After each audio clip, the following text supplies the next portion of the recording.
সকালবেলায় ভিড় খোলার আগে চিন্তা করা যায়। ওপেন করবে 12টা, বাজে হচ্ছে 12:15। এখনই কি লাইন ধরছে? এটা হচ্ছে মোহাম্মদপুরের ঐতিহাসিক বিরিয়ানি ঘর, এখন খিলগাঁওয়ে কামাল বিরিয়ানি হাউস।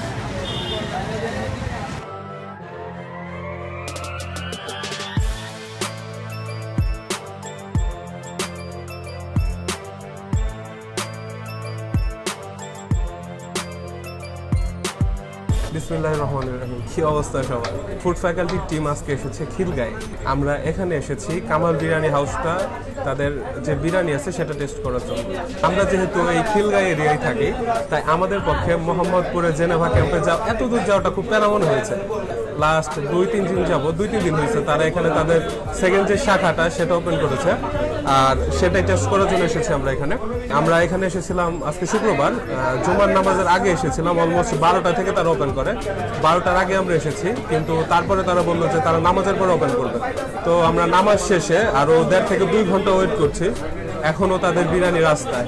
কারণ তারা এখানে কোনো কিছু রেডি করে না, সব কিছু তারা মোহাম্মদপুর থেকে প্রিপেয়ার করে এখানে এসে সার্ভ করে। তো এখানে আমরা সিট পাচ্ছিলাম না, তো যাই হোক 2টা ভাই আমাদের সাথে এক্সচেঞ্জ করে অবশেষে আমরা সিট পেয়েছি। তো এখন আমরা ওয়েট করছি কখন তারা বিরিয়ানি সার্ভ করবে। এই যে আমার এক ভাইয়াকে দেখতে পাচ্ছেন, ভাইয়া নামটা নয়ন, নয়ন ভাই, আর এখানে আরেক ভাই অলি ভাইকে একটু দেখা। তো এই যে এই 2 ভাইয়া, এই ভাইয়াদের জন্য আসলে আমরা আজকে বসতে পেরেছি, তা না হলে আজকে ভিডিও শ্যুটটা করা কোনোভাবে পসিবল ছিল না। তো তাদেরকে আমি থ্যাঙ্কস দিয়ে ছোট করতে চাই না। আমরা ওয়েট করছি কখন তারা বিরিয়ানিটি সার্ভ করে, এবং দেওয়ার পর আমরা সরাসরি ভিডিওতে চলে যাব। আমরাও প্রায় 3-4 ঘন্টা ওয়েট করছি, আপনারাও ওয়েট করুন এবং দেখা হবে বিরিয়ানির প্লেট হাতে। সে পর্যন্ত টাটা। অবশেষে আমাদের মানে প্রতীক্ষা প্রহর শেষ হলো। আমরা আমাদের কাঙ্ক্ষিত গরুর কাচ্চি পেয়ে গেছি। এটা হচ্ছে আজকে তাদের এত পরিমাণ ভিড় যে তারা ফুল, হাফ এবং ভিআইপি সবকিছু বাদ। আজকে হবে শুধু স্পেশাল। খেলে খাও, না খেলে চলবে। জোকস অ্যাপার্ট, কথা হচ্ছে যে আজকে শুধু তারা একটাই কাচ্চি সার্ভ করছে, সেটা হচ্ছে স্পেশাল আইটেম, যেটার প্রাইস হচ্ছে 120 টাকা। আর স্পেশাল আর ভিআইপির মধ্যে জাস্ট একটাই পার্থক্য, ভিআইপিতে হচ্ছে ভিআইপির দাম হচ্ছে 200 টাকা। সেখানে শুধু আপনার থাকবে হচ্ছে চিকেন রোস্ট আর হচ্ছে একটা ডিম থাকবে, আর সব কিছু সেম। আর এখানে এসে যেটা দেখলাম, যে এই আলুটার জন্য এক প্রকার কারাকারি শুরু হয়ে গেছে। তো মানুষ পারলে একজনে 4-5টা করে আলু খায়, এরকম একটা অবস্থা। আবার লুৎফরের মতো কেউ আছে যে আলুর জন্য অনাহারে বসে থাকে। তো যাই হোক, সেটা বড় কথা না। কথা হচ্ছে আমরা 3-4 ঘন্টা ওয়েট করছি সকাল থেকে, এবং সেই কাঙ্ক্ষিত কাচ্চি পেয়ে গিয়েছি আমরা, গরুর কাচ্চি। তো খাবো এখন, এবং সেটা সম্পর্কে একটা ওভারঅল রিভিউ আপনাদেরকে দিব। তো যাই হোক বন্ধু, তুমি চলে আসো সামনে, দেখা যাক কি কি আছে এটার মধ্যে। চলে আসো। তো এই হচ্ছে আমাদের কাচ্চি, দেখা যাক।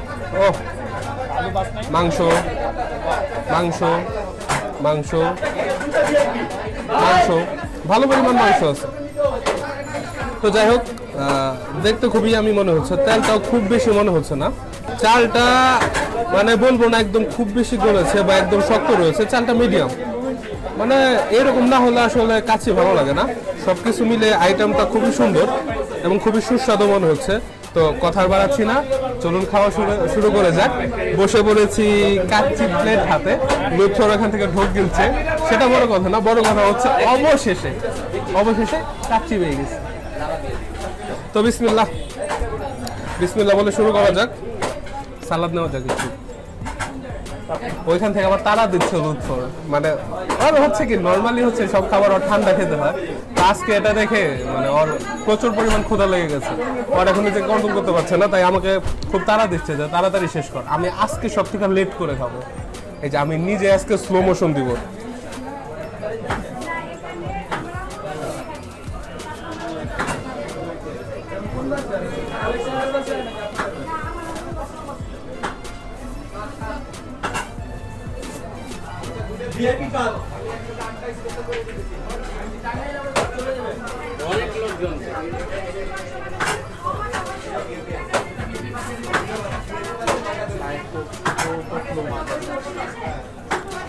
এটা ছিল স্লো মোশন, ঠিক আছে। কাচ্চি শুরু করা যাক, এখন তো অনেক ফান হলো। কাচ্চি শুরু করা যাক এবং খাওয়া আমরা তাড়াতাড়ি শেষ করবো, কারণ প্রচুর ভিড় এখানে, আমাদের তিল ধারণেরও ঠাঁই নাই। আর আরেকটা মজার কথা হচ্ছে এখানে কাচ্চি আসার আগেই তাদের 30,000 টাকা পার্সেল অলরেডি হয়ে গেছে, মানে টোকেন 30,000 টাকা তারা টোকেন অলরেডি সার্ভ করে ফেলেছে, কিন্তু কাচ্চি আসার আগেই। তো আপনি দেখতেই পাচ্ছেন বাইরে কি অবস্থা, গেটে সব লাগানো, এরপরও মানুষের চিল্লাচিল্লি শুনতে পাচ্ছেন। তো আর কথা বাড়াবো না, কারণ কারো হক আমরা নষ্ট করবো না, আমরা খুব তাড়াতাড়ি শেষ করব। তো চলুন কাচ্চিতে চলে যাওয়া যাক।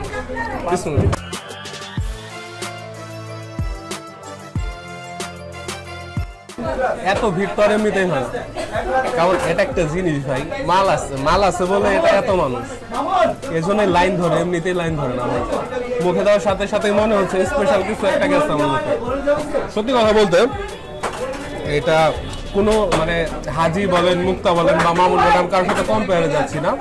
কামাল বিরিয়ানি আসলে কামাল বিরিয়ানি, এটা একটা ব্র্যান্ড, আর যার জন্য বাইরে এত মানুষের ভিড়। তো কাচ্চি যখন আপনি মুখে দিবেন তখন আপনার টেস্ট বারটা একটু আন্দোলিত হবে, কঠিন করে বলে ফেললাম, মানে আপনার অসম্ভব ভালো লাগা একটা কাজ করবে আপনার মুখে। আর এটা একবার মুখে দেওয়ার পরে আপনার মনে হবে না কথা বলি না, কোনো দিকে থাকে, মনে হবে শুধু খেতেই থাকে। তো সেটা থেকে আরেকটা মাংস ছিঁড়ে দেখা যাক। হ্যাঁ, মাংসটাও বেশ নরম, মানে একটা কাচ্চির জন্য যতটুকু দরকার সব ইনগ্রিডিয়েন্টস তো আছেই। আলুর কালারটাও খুব সুন্দর, আর হচ্ছে কাচ্চির কালারটাও সুন্দর, এবং মাংসটাও যথেষ্ট নরম, চালটাও ওভারঅল ঠিকঠাক, সব কিছু মিলে আইটেমটা অসাধারণ। খাওয়া শেষ করে আমরা আপনাদের কাছ থেকে বিদায় নিব।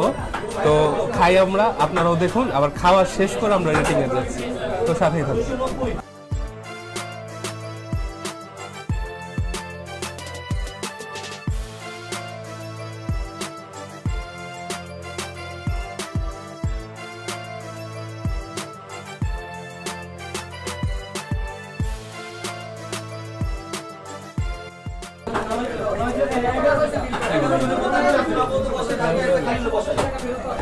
ভাই আপনাদের তিনজন ঢুকেন, 11 জন 3জন ঢুকেন, 3জন ঢুকেন, 3জন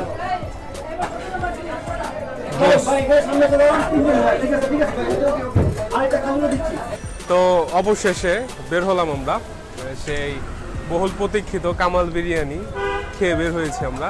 দেখতে পাচ্ছেন পেছনে এখনো যুদ্ধ চলছে, আর আমি আর লুৎফর আমরা অলরেডি সেই যুদ্ধ জয় করে ফিরে এসেছি। তো বেরোতে গিয়েও আমাদের প্রচুর কষ্ট হয়েছে, অলমোস্ট 2 মিনিট লেগেছে সেখান থেকে বের হতে আমাদের, মানুষের এত পরিমাণ ভিড়। যাই হোক, এখন আসা যাক রেটিং আমরা দেইনি, কারণ হচ্ছে তখন প্রচুর ভিড় ছিল। আলুটা একটু শক্ত ছিল, আলুটা যদি আর একটু নরম হতো তাহলে খাবারের মানটা আরও ভালো হতো। খাবারটা এমনিতেও খারাপ বলবো না, তেলটাও কম ছিল, খাবারের মানটাও ভালো ছিল। তো আমরা খেলাম, টেস্ট করলাম, এবং এখন আসা যাক রেটিংয়ের পালায়। এখন যদি এই কামাল বিরিয়ানি হাউস তাদের যে দ্বিতীয় শাখা, এটাকে যদি আমরা রেটিং করতে চাই তাহলে 10-এ দিতে হবে 9, কারণ যদি তাদের আলুটা আর একটু নরম হতো তাহলে হয়তো রেটিংয়ে আরও 0.5 এগিয়ে যেত, যেহেতু আলুটা একটু শক্ত। আর এখানে জায়গাটা হচ্ছে অনেক নয়েজি প্লেস, দেখতে পাচ্ছেন প্রচুর মানুষ। তো সাউন্ড শুনতে যদি কোনো সমস্যা হয় তাহলে আমরা আন্তরিকভাবে দুঃখিত, আপনারা দয়া করে হেডফোন ইউজ করবেন। তো আজ এই পর্যন্তই, জাহিদ ছিলাম সাথে। আর এই জায়গায় আসতে হলে আপনারা যে দিক থেকে আসুন, এখানে যদি বলেন যে বোরান হাড়ভাঙা রোড, আর এর এক পাশে হচ্ছে মুক্তা, এক পাশে হচ্ছে মামুন, মুক্তা আর মামুনের চিপায় পড়ে আছে এই কামাল। তো যাই হোক, একটা ত্রিভুজাকার প্রেমের সম্পর্ক, সেই প্রেমের সম্পর্কে অবশ্যই জয়ী হয়েছে কামালই, কারণ অন্যদের মানে অ্যাট্রাকশন এখন সবার থেকে বেশি অ্যাট্রাকশন হচ্ছে কামালের দিকে। তো মামুন হেরে গেল মুক্তার প্রেমে, এবং কামাল জয় করে নিল মুক্তার মন। তো যাই হোক, এই ছিল আজকের মোটামুটি আমাদের ভিডিও রিভিউ। তো আজকে জাহিদ বিদায় নিচ্ছি, আপনারা আছেন ফুড ফ্যাকাল্টিতে, ক্যামেরায় ছিল লুৎফর। আমাদের সম্পর্কে যে কোনো তথ্য জানার জন্য বা আমাদের সাথে বন্ধুত্ব করার জন্য হলেও ডেসক্রিপশন বক্সে একটু ঢুমে আসুন, সেখানে আমাদের সকল লিঙ্ক আপনাদের জন্য দিয়ে দেওয়া হবে। তো আজ এ পর্যন্তই, জাহিদ ছিলাম সাথে, দেখা হবে সামনের কোনো ভিডিওতে। ভালো থাকবেন, ভালো রাখবেন আপনার পরিবেশকে। ধন্যবাদ।